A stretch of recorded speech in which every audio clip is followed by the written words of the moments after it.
आज का एडिटोरियल हम लोगों ने द हिंदू न्यूज़पेपर से लिया है, जो कि 1 जनवरी 2021 को प्रकाशित हुआ है। आज के एडिटोरियल का शीर्षक है अ कांस्टेंट विजिल। यदि आज के एडिटोरियल को हम समराइज करें तो हम यह कह सकते हैं कि कोरोना वायरस के नए उपभेदों या स्ट्रेन्स के विरुद्ध लगातार निगरानी के माध्यम से ही भारत अपना बचाव मजबूत रख सकता है। यदि आज के एडिटोरियल को हम अपने यूपीएससी सिलेबस से लिंक करें तो हम उसे जीएस पेपर 3, जिसमें सेक्शंस जैसे science and technology, environment, biodiversity और इकोलॉजी आदि से लिंक करके देख सकते हैं। आज के एडिटोरियल के कुछ प्रमुख बिंदु: केरल में पाए गए पहले SARS-CoV-2 मामले के साथ भारत में कोरोना महामारी के आरंभ के 1 वर्ष पूरे होने वाले हैं। देखिए, जैसे कि हम लोग जानते हैं कि इस वर्ष के शुरुआत में हम लोगों ने यह पाया कि जो कोविड वायरस था उसका पहला केस हमें केरल में मिला। उसको लेकर के अब पूरा 1 साल होने वाला है। तब से लेकर अब तक निश्चय ही भारत परीक्षण क्षमता, वैक्सीन कैंडिडेट्स के विकास, जन जागरूकता और संक्रमित हुए लोगों के बहुरूप दर्शक या क्लेडोस्कोपिक अनुभवों के संदर्भ में अधिक तैयार दिखता है। यदि हम बात करें कि तब से लेकर के अब तक भारत ने, चाहे वो परीक्षण क्षमता की बात हो या वैक्सीन डेवलपमेंट की बात हो, चाहे लोगों में अवेयरनेस फैलाने की बात हो, जागरूकता फैलाने की बात हो, और संक्रमित हुए लोगों के जो अनुभव हैं उनको शेयर करने की बात हो, उसमें भारत ने काफ़ी अधिक तेज़ी दिखाई है। और अब कोविड के संक्रमण के संदर्भ में भारत काफ़ी तैयार स्थिति में नज़र आता है। हालांकि यूनाइटेड किंगडम हमें एक नए वायरस स्ट्रेन पाए जाने की रिपोर्ट और भारत आने वाले कम से कम 25 लोगों के संक्रमित होने की पुष्टि किया है। लेकिन चिंताजनक बात यह है कि हाल ही में यूनाइटेड किंगडम से आए लगभग 25 लोगों में जो कोरोना वायरस का नया स्ट्रेन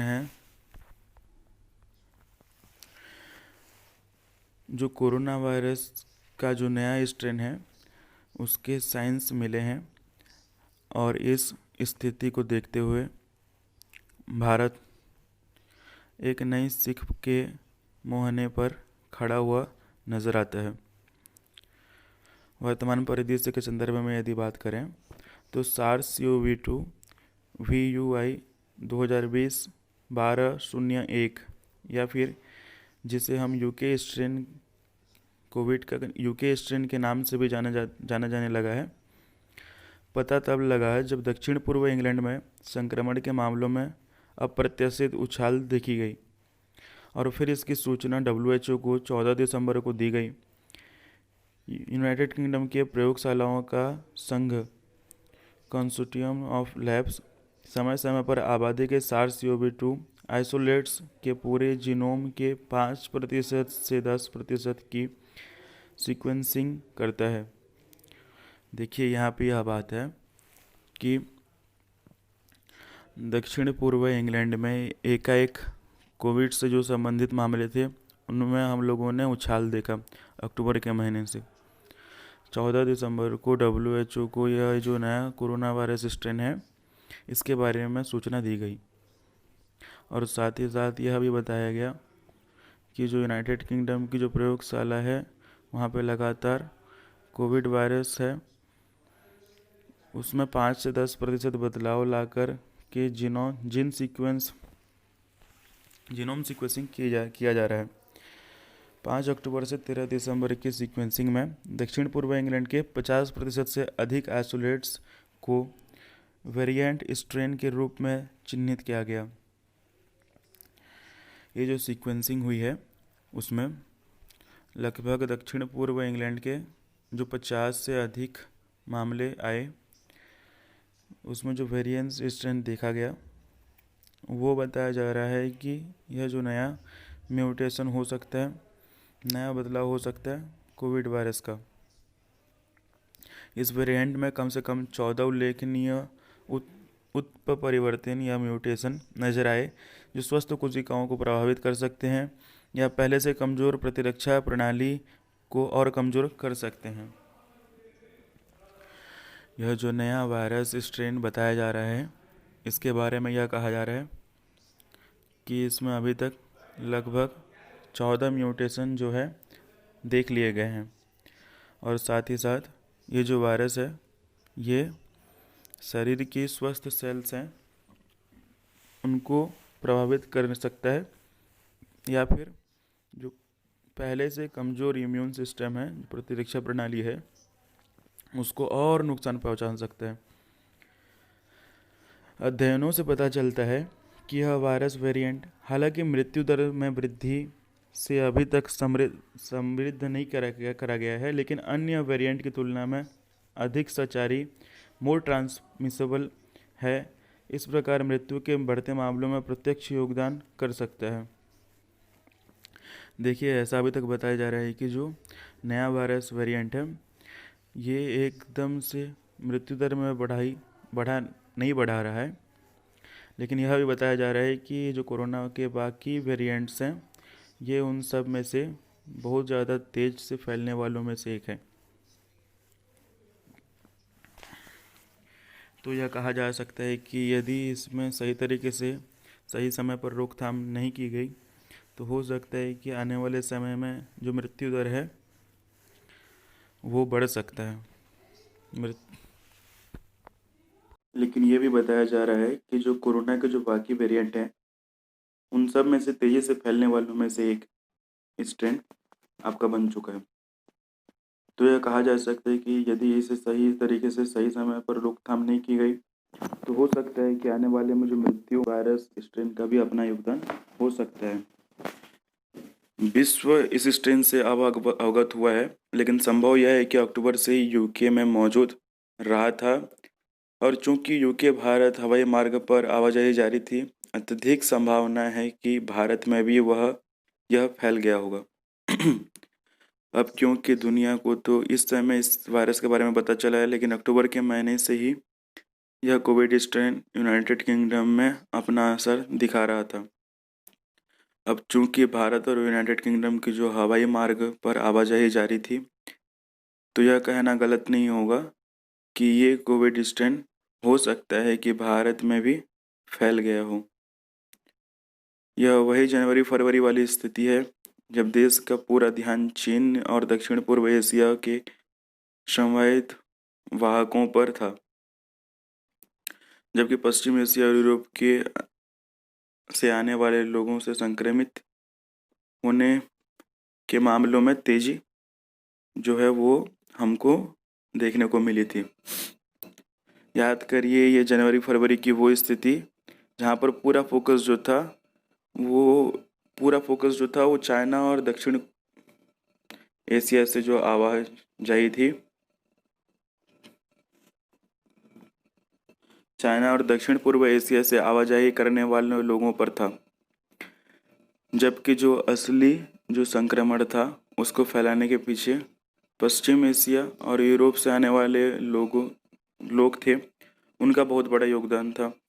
और मार्च में यह स्थिति एकदम से हमारे काबू से बाहर निकल गई।